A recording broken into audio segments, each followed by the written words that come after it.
Yes, I think theoretically it is true that prayer could be the great obstacle to success in a prayer life. But isn't that why Jesus also taught us that part of praying was not just supplication, that is asking for a request, but it also, someone has built a little acrostic, ACTS. Prayer is adoration, A. Prayer is C, confession. Prayer is T, thanksgiving. And prayer is S, supplication, ACTS, ACTS. Adoration, confession, thanksgiving, and supplication.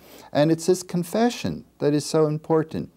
I not only come before God and start with adoration, and I really think that great prayer of Jesus, the way he prayed, the way he taught his disciples to pray. He said, when you pray, pray this way.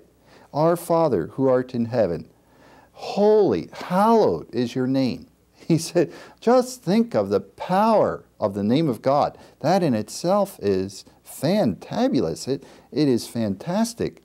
I think one of the neatest things in modern times is Mr. Gorbachev of the Soviet Union. His first name is Mikhail. Mikhail is Russian form of Michael. Michael means me, who, and then K is as, and El is God. So the name Mikhail, or Michael, asks the question, who compares, or who is like the living God? Do you know anyone that compares to him? That's adoration. I think it's kind of a nice little irony of history that here is the opposer of the whole theistic system, atheism itself personified in the Soviet Union. But his mother or someone must have had faith because it asked the question, do you know anyone that compares to God or that is like him? Mikhail. So every time I hear the newscaster saying, Mikhail Gorbachev, I say, yeah, no one. No one is like to the living God, for it is adoration. So we start with adoration.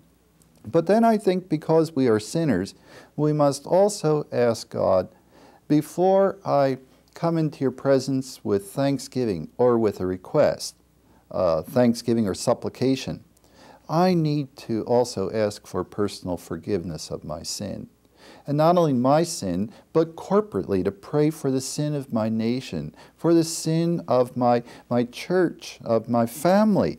I think we must learn that.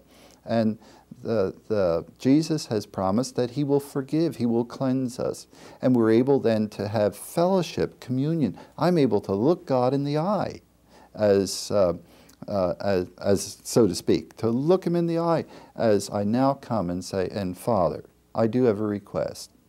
So sin can block and does block, but that's why one of the great privileges of prayer too is getting a shower. It's getting clean with God. And I think we ought to avail ourselves of that too as well.